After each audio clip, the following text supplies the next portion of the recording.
আসসালামু আলাইকুম রহমতুল্লাহ বরকাত। বিসমিল্লাহ রহমান রহিম আলহামদুলিল্লাহ রবিল আলমিন ওসলাত ওসালাম আল্লাহ সঈদুল মুরসলিন নবীনা মোহাম্মদ ওয়ালা আলী ওসাহবি আজমাইন আম্মা বাদ ফাউযুবিল্লাহি মিনাশ শাইতানির রাজিম ওয়াল্লাযীনা ইয়ারমুনা আজওয়াজাহুম ওয়া লাম ইয়াকুল লাহুম শুহাদাউ ইল্লা আনফুসুহুম ফাশাহাদাতু আহাদিহিম আরবাউ শাহাদাতিন বিল্লাহ ইন্নাহু লামিনাস সাদিকিন। সম্মানিত ভাতৃমণ্ডলী, আল্লাহ পাকের সমস্ত প্রশংসা, সালাত এবং সালাম নাযিল প্রিয় নবী সাল্লাল্লাহু আলাইহি সাল্লামের উপর। আমাদের তাফসির হবে সূরা নূর থেকে, সূরা নূর আয়াত নম্বর 6 থেকে আমরা আজকে শুরু করব। আল্লাহ পাক রব্বুল আলামিন এখানে এমন একটি বিষয় উল্লেখ করেছেন যে বিষয়টির নাম হচ্ছে হাদিসে এবং ফিকহের কিতাবে লেআনের বিষয়। লেআনের অর্থ হচ্ছে লানত করা, অভিশাপ করা। স্বামী যদি স্ত্রীকে কুকাজে দেখে, ব্যভিচারে লিপ্ত দেখে অপর পুরুষের সাথে, এই সময় আল্লাহ পাক রব্বুল আলামিন এই বিধান দেননি যে আরও 3জন সাক্ষী খুঁজে বেড়াবে, বাড়ি থেকে বেরোবে, কারণ নিজের বাড়ির ব্যাপার। এই ক্ষেত্রে ভিন্ন একটি বিধান দিয়েছে। আর যদি 4জন সাক্ষী না নিয়ে আসতে পারে তাহলে বেত্রাঘাত খেতে হবে, এটাও নাই। কারণ সাধারণত স্বামী স্ত্রী সম্পর্কে এমন মিছামিছি কথা বলতে পারে না। নিশ্চয়ই এরকম কিছু দেখেছে, বাড়িতে দেখবে আর সেই সময় কোথাও সাক্ষী খোঁজার জন্য যাবে, এটাও হতে পারে না। আর যেমন মানুষের মন মেজাজ যে এইরকম কুকাজে দেখেছি সুতরাং খুন করে দেব, এটাও শরীয়তে জায়েজ নাই। কারণ আজকাল যেটা হচ্ছে, স্ত্রীকেও দিল খুন করে, আর যে অপর পুরুষকে দেখলো তাকেও দিল খুন করে, এটাও সীমা লঙ্ঘন, বাড়াবাড়ি। যেহেতু সেজন্য আল্লাহ পাক হারাম করেছেন, এটাও জায়েজ নাই। তাহলে তার একটা ইসলামী সমাধান রয়েছে। এখানে একটি কথা শুনে রাখবেন যে শরীয়তের দণ্ডবিধানগুলি বাস্তবায়ন কোনো ব্যক্তি নিজে থেকে করতে পারবে না। এগুলি কায়েম করার এখতিয়ার একমাত্র, ক্ষমতা একমাত্র সরকারের হাতে, প্রশাসনের হাতে। আল্লাহ পাক যাকে দেশের নেতৃত্ব দান করেছেন তার ওপর ফরজ ইসলামী দণ্ডবিধান কায়েম করা। আলেম সমাজের ওপর এটা ফরজ নয় যে আলেম সমাজেরা ওই বেত্রাঘাত করা শুরু করবে, রজম করা শুরু করবে, চোরের হাত কাটা শুরু করবে। কোনো আলেমের জন্য এটা জায়েজ নাই যতক্ষণ পর্যন্ত দেশের নেতৃত্ব হাসিল না হবে।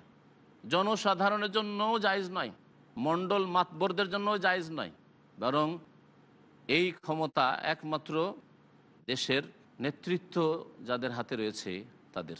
তো স্বামী যদি স্ত্রীকে এইরকম অবস্থায় দেখে তাহলে তার একটি বিশেষ বিধান দিয়েছেন, যার নাম হচ্ছে লেআন।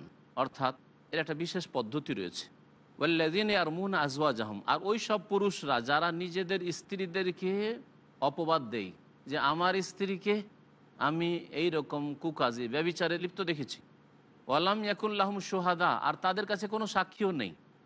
ইল্লা আনফুসুহুম, একমাত্র তারাই দেখেছে, স্বামী স্ত্রীকে দেখেছে। শাহাদাতু আহাদিহিম আরবাউ শাহাদাত, তাহলে তাদের সমস্যার সমাধান হচ্ছে যে তাদের প্রত্যেকে 4বার সাক্ষী দেবে আল্লাহর কসম করে। তাদের প্রত্যেকের সাক্ষী হচ্ছে 4বার সাক্ষী দেওয়া, আরবাউ শাহাদাত বিল্লাহ, আল্লাহর শপথ করে, কসম করে, ইন্নাহু লামিনাস সাদিকিন, যে আল্লাহর কসম করে বলছি, আমি সত্য কথা বলছি, আমার স্ত্রীকে কুকাজে দেখেছি। ওয়াল খামিসাতু, আর 5বার বলে আন্না লানাতাল্লাহি আলাইহি, তার উপর আল্লাহ পাকের অভিশাপ, লানত রয়েছে। ইনকান মিনাল কাযিবিন, যদি সে মিথ্যা কথা বলে। আমি আমার স্ত্রী সম্পর্কে যদি মিথ্যা কথা বলি, বাড়িয়ে বলি, তাহলে আল্লাহ পাকের অভিশাপ, লানত আমার উপর হবে। অথবা দেখেনি হয়তো কিন্তু গর্ভধারণ করেছে তার অনুপস্থিতিতে, অথবা উপস্থিত আছে, গর্ভধারণ করেছে বা বাচ্চা ভূমিষ্ঠ হয়েছে কিন্তু সে অস্বীকার করছে এই বাচ্চা আমার নয়, এটা আমার সন্তান নয়। এই ক্ষেত্রেও এই বিধান প্রযোজ্য। যদি নিজের সন্তানকে অস্বীকার করে অথচ তার বিবাহ বন্ধনে থাকা অবস্থায় সে বাচ্চা ভূমিষ্ঠ হয়েছে, তাহলে 4বার আল্লাহ শপথ করে বলবে যে আমি সত্য কথা বলছি, এটা আমার ছেলে নয়, বা আমি জেনা করতে আমার স্ত্রীকে দেখেছি। আর 5বার বলবে আল্লাহ লানত হবে আমার ওপর যদি আমি মিথ্যা কথা বলি এই ব্যাপারে। এই যে লানত চাইবে স্বামী কসম করার পরে, সেই জন্য এই বিধানটিকে লেআন বলা হয়েছে। এই বিধানের নাম হয়েছে লেআন। ওয়াদরাউ আনহাল আজাব, তারপরে স্ত্রী যদি স্বীকার করলো তাহলে তো দোষী সাব্যস্ত হলো। কিন্তু স্ত্রী যদি অস্বীকার করে, না আমিও না, আমি এই কাজ করিনি, আমার স্বামী মিথ্যা কথা বলছে, তাহলে তাকেও কসম করতে হবে। তাহলে তার শাস্তি, এই জেনার ব্যভিচারের শাস্তি থেকে সে রক্ষা পাবে। আর যদি বলে যে না আমি কসম করব না, তবে আমি এই কাজ করিনি, কসম করব না, তবে এই ছেলে আমার স্বামীরই, তাহলে শোনা যাবে না, কসম করতে হবে। আল্লাহ বলছেন ওয়ায়াদরা ও আনহাল আজাব, আর তার স্ত্রীর ওপর থেকে এই দণ্ডবিধানের শাস্তি ফিরে যাবে, দূর হয়ে যাবে। মানে দণ্ডবিধানের শাস্তি তার ওপর বাস্তবায়িত করা চলবে না যদি সে সাক্ষী দিতে পারে। আন্তা সাদ আর বা শাহাদাত, 4 বার সাক্ষী দেবে এই মহিলা, বিল্লাহি আল্লাহর কসম করে, ইন্নাহু লামিনাল কাযিবিন, যে আমার স্বামী হচ্ছে মিথ্যাবাদী, স্বামী মিথ্যা কথা বলছে। ওয়াল খামেসাতা, আর 5মবারে ওই মহিলা বলবে যাকে এই জেনায় অভিযুক্ত করা হয়েছে, আন্না গাজাব আল্লাহ আলাইহা, যে আল্লাহ পাকের গজব হবে আমার ওপর, ইনকান আমিনা সাদিকিন, যদি আমার স্বামী সত্য কথা বলে, আমার স্বামী সত্যবাদী আর আমি আসলে দোষী, যদি এইরকম বিষয় হয় তাহলে আল্লাহর গজব নামবে আমার ওপর। স্বামী বলবে লানতের কথা আর স্ত্রী বলবে গজবের কথা। লানত চাইতে গজবে বেশি শাস্তির দিকটা স্পষ্ট। আল্লাহ পাকের ক্রোধ, আল্লাহ পাকের গজব আমার ওপর হবে। এই অবস্থা যদি হয়ে যায়, দুইজনেই কসম করলো, স্বামীও কসম করে ফেললো আর স্ত্রীও কসম করে ফেললো, তাহলে স্বামীর ওপর আর 80টি বেত্রাঘাত লাগবে না, কারণ স্ত্রীর ব্যাপারে বলেছে আর কসম করেছে। আর স্ত্রীর ওপর জেনার শাস্তি হবে না, দুইজনের মাঝে চিরকালের জন্য বিচ্ছিন্ন করে দেওয়া হবে, বিবাহ বিচ্ছেদ, এতেই বিচ্ছিন্নতা হয়ে গেছে, আর তালাকের প্রয়োজন নেই। এই লেআনের বিধান যদি কোথাও হয়ে যায় তাহলে আর তালাক দেওয়ার প্রয়োজন নেই, বরং এতেই বিবাহ বিচ্ছেদ হয়ে যাবে, আর চিরকালের জন্য বিবাহ বিচ্ছেদ। 3 তালাক দেওয়ার পরও স্বেচ্ছায় কোথাও যদি বিবাহ শাদী হয়, তারপরে সেখানে চলল না গাড়ি, তালাক হয়ে গেছে, আবার ইদ্যত পার হয়েছে, তারপরে আবার স্বামীর কাছে ফিরে আসতে চায় যে বিগত স্বামী ছিল, তাহলে জায়েজ। কিন্তু লেয়ান হওয়ার পরে অন্য কোথাও বিবাহ হয়েছে, তারপরে থাকলো না, তালাক হয়ে আসলো, আবারও লেয়ান করা স্বামী যদি সেই স্ত্রীকে গ্রহণ করতে চায়, জায়েজ নাই, চিরতরে হারাম হয়ে যাবে। আল্লাহ পাক রব্বুল আলামিন তারপরে বলছেন ওয়ালা ওয়ালা ফাদুল্লাহ আলাইকুম ওয়া রাহমাতুহু, আল্লাহ পাকের অনুগ্রহ তোমাদের উপর না হইতো, আর যদি রহমত না হইতো, দয়া না হইতো, তাহলে তোমরা এই রকম আচরণ করলে, যে অপরাধ করেছো আল্লাহ ধ্বংস করে দিতেন। যদি স্বামী বাড়াবাড়ি করে থাকে, মিথ্যা কথা বলে থাকে, স্বামীকে আল্লাহ হালাক করে দিতেন। আল্লাহ পাকের রহমত যে এরকম লেয়ান করার পরেও মৃত্যুক স্বামী হয়তো বেঁচে আছে, অথবা এইরকম লেয়ান করার পরে অসতী মহিলা যে আসলে ব্যভিচারে লিপ্ত ছিল কিন্তু মিথ্যা কথা বলে আল্লাহর গজব চেয়েছে, 4 বার কসম করেছে, তারপরেও দুনিয়াতে সুখেই আছে, এটা আল্লাহ পাকের বিশেষ রহমত, নইলে আল্লাহ পাক ধ্বংস করে দিতেন। পরকালের শাস্তি অবশ্যই আছে। ও আন্নাল্লাহ তাওয়াবুন হাকিম, আর নিশ্চয় আল্লাহ পাক তওবা কবুলকারী, প্রজ্ঞাময়। আল্লাহ পাকের বিধিবিধানে হেকমত, প্রজ্ঞা রয়েছে, যুক্তি রয়েছে, এতে মানুষের সমস্যার সমাধান রয়েছে, আর আল্লাহ তওবা কবুলকারী। সুতরাং এমন মহিলা পুরুষের জন্য তওবার রাস্তা খোলা আছে, যতক্ষণ পর্যন্ত মানুষ বেঁচে আছে ততক্ষণ তওবার রাস্তা খোলা আছে। তবে বড়ই অপরাধ করেছে যদি স্বামী এই ক্ষেত্রে অপরাধী হয় অথবা স্ত্রী অপরাধী হয়।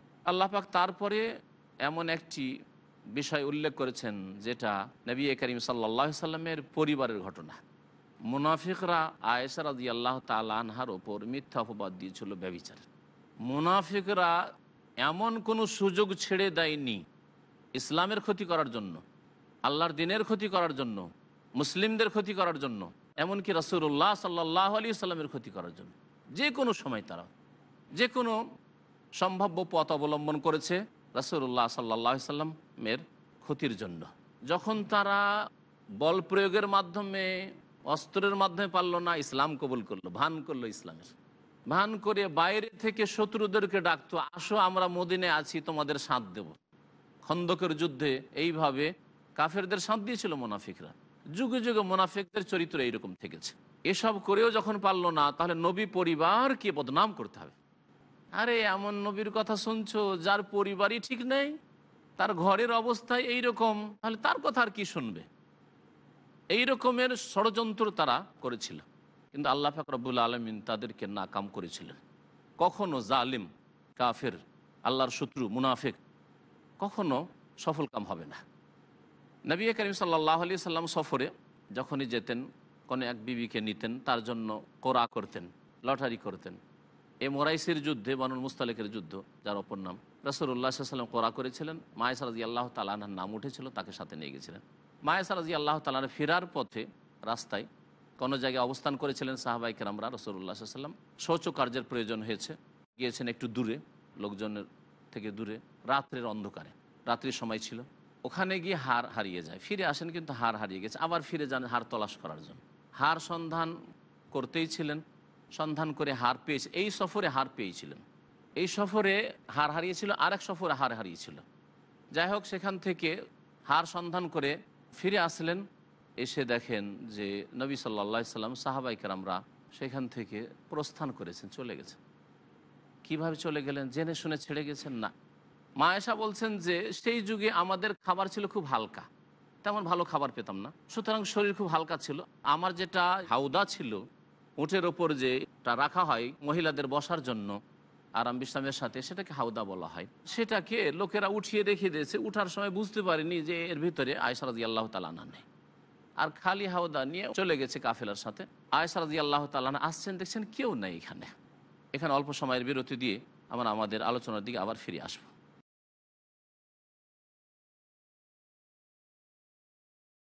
সম্মানিত ভাতৃমণ্ডলী, ফিরে আসে আমাদের আলোচনার দিকে।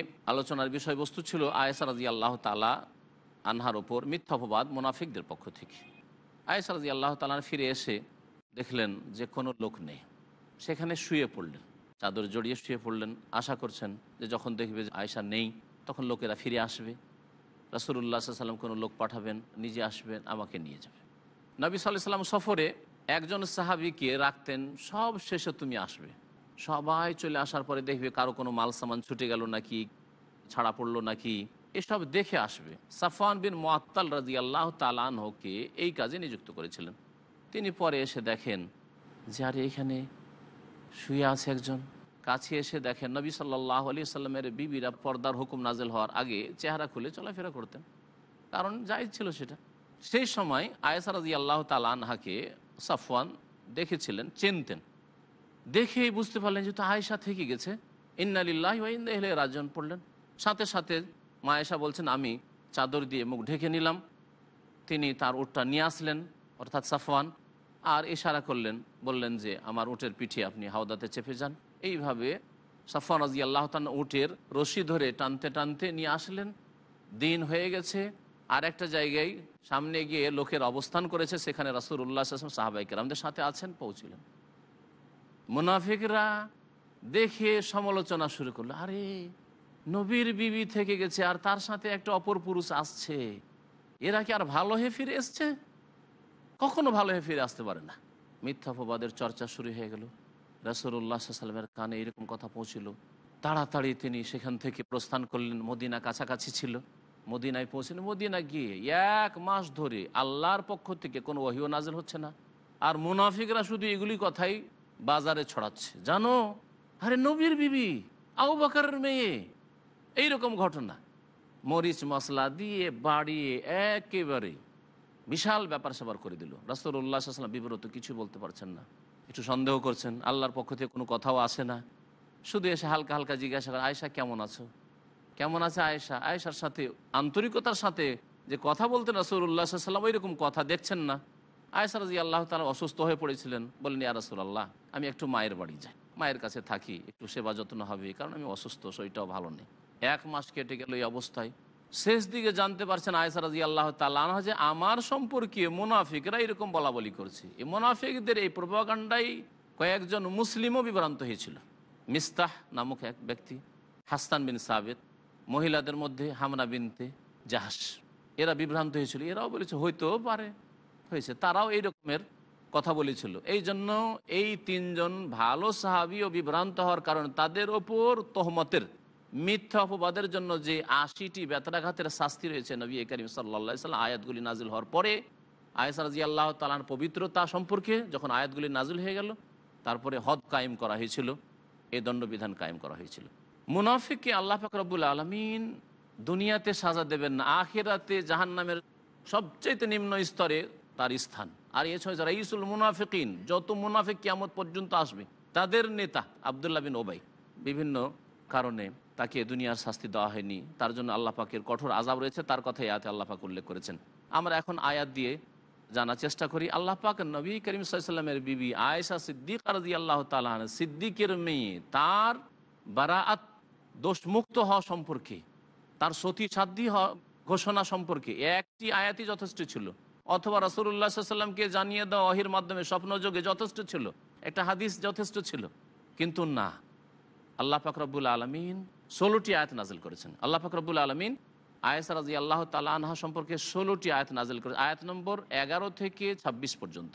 মহান আল্লাহ ইরশাদ করেছেন, ইন্নাল্লাযীনা জাউ বিল ইফকি উসবাতুম মিনকুম, নিশ্চয়ই যারা তোমাদের মধ্য থেকে মিথ্যা রচনা করেছে, মিথ্যা অপবাদ দিয়েছে আয়েশা রাদিয়াল্লাহু তাআলা আনহার উপর, তারা তোমাদেরই একটি ছোট্ট দল। এই মুনাফিকরা, লা তাহসাবুহু শাররাল লাকুম, এটাকে তোমাদের জন্য কোনো খারাপ মনে করিও না, মন্দ মনে করিও না। অনেক সময় মন্দ কথা, মন্দ ঘটনাও কল্যাণ বয়ে নিয়ে আসে। এইরকম মিথ্যা অপবাদে তোমাদের জন্য কল্যাণ রয়েছে। কি কল্যাণ রয়েছে? যে আল্লাহ পাক রব্বুল আলামিন বেশ কিছু আয়াত নাজিল করলেন, এবং এই আয়াত দ্বারা আয়েশা রাদিয়াল্লাহু তাআলা আনহাকে, তার পরিবারকে আল্লাহ পাক সম্মানিত করলেন যে তারা পবিত্র। কোরআনে কারীমের আয়াত কিয়ামত পর্যন্ত তাদের পবিত্রতার শানে তেলাওয়াত হতে থাকবে। তারপরে মুনাফিকদেরকে আল্লাহ পাক চিহ্নিত করলেন যে তাদের অন্তঃকরণ কত খারাপ, স্পষ্ট হয়ে ফুটে উঠল, যাতে করে মুসলিম মুমিন সাবধান হয় মুনাফিকদের চক্রান্ত থেকে, ষড়যন্ত্র থেকে। আল্লাহ পাক তাই বলছেন, বাল হুয়া খায়রুল লাকুম, বরং এতে তোমাদের জন্য কল্যাণ রয়েছে। লিকুল্লি ইমরিইম মিনহুম মাকতাসাবা মিনাল ইসম, প্রত্যেক ব্যক্তির জন্য সেই শাস্তি রয়েছে যতটা গুনাহ উপার্জন করবে। আপনি গুনাহ উপার্জন করবেন আর শাস্তি পাবে আপনার স্ত্রী, আপনার বাপ, আপনার মা, এটা হয় না। এটা আল্লাহর বিধান না, এটা মানব রচিত বিধান, এটা মানুষের মন গড়া বিধান। অপরাধ করেছে, চোর হচ্ছে ছেলে, বুড়ো বাপকে অ্যারেস্ট করে নিয়ে চলে গেল। মারামারি করলো ভাইয়েরা, আর এ বেচারা বিদেশে ছিল, বাড়িতে ছিল না, অথবা বাড়িতে নিরীহ মানুষ বসেছিল, বেরো হয়নি, অস্ত্র ধারণ করেননি, কেসে সবগুলিকে ফাঁসিয়ে দাও, গোটা বংশকে ফাঁসিয়ে দেওয়া হয়নি। এটা জালেম। আল্লাহ বলছেন প্রত্যেক ব্যক্তি যতটা পাপ করবে তার শাস্তি তাকে ভোগ করতে হবে দুনিয়া আখেরাতে। ওয়াল্লাযী তাওয়াল্লা কিবরাহু, আর যে এই ব্যাপারে বড় নেতৃত্ব দিয়েছে তাদের মধ্য থেকে, অর্থাৎ আব্দুল্লাহ বিন উবাই, মুনাফিকদের নেতা, লাহু আযাবুন আযীম, তার জন্য মহাশাস্তি রয়েছে, তার জন্য মহাশাস্তি রয়েছে। দুনিয়ায় লাঞ্ছিত অপদস্থ সকল সাহাবায়ে কেরাম চিনেন যে বড় মুনাফিক। আর আখিরাতে তো মহাশাস্তি রয়েছে, ইন্নাল মুনাফিকিনা ফিদ দারকিল আসফালি মিনান নার, মুনাফিকরা জাহান্নামের একেবারে নিম্ন থেকে নিম্ন স্তরে থাকবে। ওয়ালান তাজিদ লাহুম নাসীর, আর কোনো সাহায্যকারী তাদের হবে না। লাউলাই সামিআতুমুহু যান্নাল মুমিনুনা ওয়াল মুমিনাতু বিআনফুসিহিম খায়রা ওয়া ক্বালু হাযা ইফকুম মুবিন। এখান থেকে আল্লাহ পাক রব্বুল আলামিন মুমিনদেরকে বেশ কিছু উপদেশ দিয়েছেন, যে দেখো মুনাফিকরা বলল তোমরা কেন তাতে সাথ দিলে, হইতেও পারে কি জানি, মানুষ তো। এই কথাই কি করে বললে তোমরা? আল্লাহ পাক বলছেন, লাউলা ইজ সামিআতুমুহু যান্নাল মুমিনুন, যখন তোমরা শুনেছিলে তখন হে মুমিনরা তোমরা কেন নিজেদের সম্পর্কে সুধারণা রাখনি? বিআনফুসিহিম খায়রা, নিজেদের, তোমাদের নিজেদের মানুষ, নবীর বিবি, আবু বকরের মেয়ে যেমন নিজের সম্পর্কে ভালো ধারণা রাখো, নিজের স্ত্রী সম্পর্কে ভালো ধারণা রাখো, তেমনই কেন নবীর বিবি সম্পর্কে ভালো ধারণা করলে না? ওয়াকালু, আর বলেনি কেন এইসব মমিন পুরুষ আর মমিন নারীরা, অর্থাৎ যে কিছু অল্প সংখ্যক লোকেরা, হাযা ইফকুম মুবিন, এটা তো স্পষ্ট মিথ্যা কথা, মিথ্যা অপবাদ। সবাই এক বাক্যে বলতে যে মুনাফিকদের মিথ্যা রচনা, কেন এইরকম চিন্তা করলে, সন্দেহ করলে, হইতেও পারে। আল্লাহ সংশোধন করছেন তাহলে চরিত্রে। কখনো সন্দেহের ভিত্তিতে কোনো মুসলিম এই রকমের কোনো কথা মুখ থেকে বলবে না। অন্তরে আসলে শয়তানকে বিতাড়িত করবে না, সন্দেহের কথা প্রকাশ করবো না, কি জানি যদি না হয় তো আল্লাহর সামনে জবাবদিহি করতে হবে। আল্লাহ বলছেন, লাউলা যাও আলাইহি বিআরবাতি শুহাদা, ঠিক আছে যদি তাই হয়ে থাকে তো 4টি সাক্ষী নিয়ে এসো। তারা কেন 4টি সাক্ষী নিয়ে আসেনি? তাহলে 4টি সাক্ষী যদি পেশ না করতে পারে কোনো ব্যভিচারের ঘটনা সাব্যস্ত করার জন্য, তাহলে তারাই অপরাধী। ফাইজলাম ইয়াতু বিশ্বহাদায়, যখন তারা 4টি সাক্ষী নিয়ে আসতে পারেনি, ফাউলাইকা ইনদাল্লাহি হুমুল কাযিবুন, তাহলে এরাই হচ্ছে আল্লাহর নিকট মিথ্যুক। আল্লাহ পাক তাহলে এদেরকে মিথ্যুক ঘোষণা করলেন। ওয়ালাউলা ফাযলুল্লাহ আলাইকুম ওয়া রাহমাতুহু ফিদ দুনিয়া ওয়াল আখিরা, দুনিয়ায় এবং আখিরাতে তোমাদের উপর আল্লাহর অনুগ্রহ আর রহমত দয়া যদি না হইতো, তাহলে লামাসসাকুম ফিমা আফালতুম ফিহি আযাবুন আযীম, তোমরা যেসব কথাই তাড়াতাড়ি করেছো, তাড়াহুড়া করেছো, বলা শুরু করেছো, আল্লাহর অপেক্ষা করো, রাসূলের অপেক্ষা করো, আল্লাহ কি বলছেন আয়েশা সম্পর্কে, তার রাসূল কি সিদ্ধান্ত নিচ্ছেন, তোমরা যেসব কাজে তোমরা লিপ্ত হয়ে গেছো, এই যে মিথ্যা অপবাদে লিপ্ত হয়ে গেছো, এর জন্য তোমাদের উপর মহাশাস্তি চলে আসতো যদি আল্লাহর অনুগ্রহ না হতো।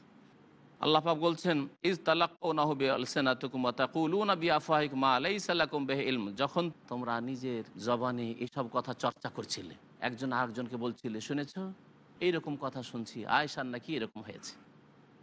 ওয়া তাকুলুনা বিআফওয়াহিকুম, আর তোমরা তোমাদের জবান দ্বারা, মুখ দ্বারা, বাকশক্তি দ্বারা এমন কথা বলছিলে, মা লাইসা লাকুম বিহি ইলম, যে সম্পর্কে তোমাদের কোনো সঠিক জ্ঞান ছিল না, অনুমান ভিত্তিক কথা, আইডিয়া করা কথা, সন্দেহজনক কথা। ওয়াতাহসাবুনাহু হাইয়্যানা, আর মনে করেছিলে এমন কোনো ব্যাপার না, হইতেও পারে, হইতেও পারে, হালকা ব্যাপার, এমন কোনো অপরাধ করলাম কি। ওয়া হুয়া ইনদাল্লাহি আযীম, আর এই রকমের সন্দেহ করা আল্লাহর নিকট মহাপাপ। আল্লাহ বলছেন, ওয়ালাউলা ইজ সামিআতুমুহু, যখন তোমরা শুনেছিলে তখন কুলতুম, এ কথা কেন বলনি, মা ইয়াকুনু লানা আন নাতাকাল্লামা বিহাযা, এইরকম কথা বলা আমাদের জন্য কখনো জায়েজ নয়, এইরকম কথা বলা কখনো আমাদের জন্য বৈধ নয়। সুবহানাকা, হে আল্লাহ তুমি পাক পবিত্র, হাজা বহুতানুন আজিম, এটা হচ্ছে বড়ই মিথ্যা কথা। নবীর বিবি এইরকম হতে পারেন, অসম্ভব কথা, মিথ্যা কথা। এই কথা কেন বলনি তোমরা? ভালো কথা তোমাদের মুখ দিয়ে বেরোনি মুনাফিকরা, আর মোনাফেকদের কথায় বিভ্রান্ত হয়েছিলে হে কয়েকজন মুসলিমরা। তোমরা কেন বিভ্রান্ত হয়েছিলে? অধিকাংশ সাহাবায়ে কেরাম বিভ্রান্ত হননি। ইয়াইদুকুমুল্লাহ, আল্লাহ তোমাদেরকে উপদেশ দিচ্ছেন, আনতাউদু লিমিসলিহি আবাদা, কখনো এইরকম কাজ করবে না, এই রকমের সন্দেহের কথা কখনো বলবে না। ইন কুনতুম মুমিনিন, তোমরা যদি মুমিন মুসলিম হও। ওয়া ইউবায়্যিনুল্লাহু লাকুমুল আয়াত, আল্লাহ পাক তোমাদের জন্য তার বিধানাবলী স্পষ্ট করে বর্ণনা করছেন। আল্লাহ পাক সব কিছু জানেন, আর আল্লাহ পাক হিকমতওয়ালা, প্রজ্ঞাবান। ইন্নাল্লাযীনা ইউহিব্বুনা আন তাশিয়াল ফাহিশাতু ফিল্লাযীনা আমানু, আরও আল্লাহ পাক বলছেন যে নিশ্চয় যারা পছন্দ করে যে মুসলিম সমাজে অশ্লীলতা ছড়িয়ে যাক, মুসলিম সমাজে, মুসলিম দেশে, মুসলিম পরিবারে, মুসলিমদের মাঝে, যুবকদের মাঝে অশ্লীলতা ছড়িয়ে যাক, আল্লাহ পাকের ব্যাপক কথা। আর অশ্লীলতার একটা দিক হচ্ছে অশ্লীল কথা বলা, মিথ্যাপবাদ, অশ্লীল কথা। একজন ভালো মানুষ আর এমনি সন্দেহের ভিত্তিতে বলে দিলে যে এইরকম কাজ হয়েছে, এটা হচ্ছে অশ্লীলতা। জেনা, ব্যভিচার অশ্লীলতা, সমকামিতা অশ্লীলতা। উলঙ্গ হয়ে মহিলা পুরুষদের চলাফেরা করা, অর্ধ উলঙ্গ পেট পিট খুলে চলাফেরা করা, টাইট পোশাক পরে মহিলাদের চলাফেরা করা, আকর্ষিত করা, আকৃষ্ট করা যুবকদেরকে, এগুলো হচ্ছে অশ্লীলতা। সিনেমা জগৎ অশ্লীলতা। যারা অশ্লীলতা ছড়ানো পছন্দ করে, মুসলিম সমাজকে, মুসলিম দেশকে ধ্বংস করে, মুসলিম যুবকদের চরিত্র নষ্ট করে, লাহুম আযাবুন আলীমুন ফিদ দুনিয়া ওয়াল আখিরাহ, তাদের জন্য দুনিয়া আখিরাতে কঠোর শাস্তি রয়েছে। আল্লাহু ইয়ালাম, আল্লাহ ভালো জানেন, ওয়া আনতুম লা তা'লামুন, আর তোমরা জানো না। এখানে আমরা আমাদের আলোচনা শেষ করছি। আল্লাহ পাক রব্বুল আলামিন যেন আমাদের গুনাহ খাতা মাফ করেন এবং আমাদেরকে ভালো সমাজ গড়ার তৌফিক দান করেন, ভালো দেশ গড়ার তৌফিক দান করেন, অশ্লীলতা থেকে মানুষকে যেন আল্লাহ পাক বাঁচিয়ে রাখেন। ওয়া সাল্লাল্লাহু আলা নবিয়িনা মুহাম্মদ ওয়া আলা আলিহি ওয়া সাহবিহি আজমাইন।